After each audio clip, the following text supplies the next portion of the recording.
श्रीगणेश पञ्चरत्नम् मुदाकरात्तमोदकम् सदा विमुक्तिसाधकम् कलाधरावतंसकम् विलासलोकरक्षकम् अनायकैकनायकम् विनाशिते भदैत्यकम् नताशुभाशुनाशकम्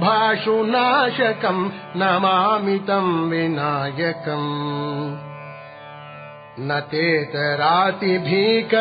नवोदितार्कभास्वरम् न मत्सुरारिनिर्जरम् न ताधिकापदुद्धरम्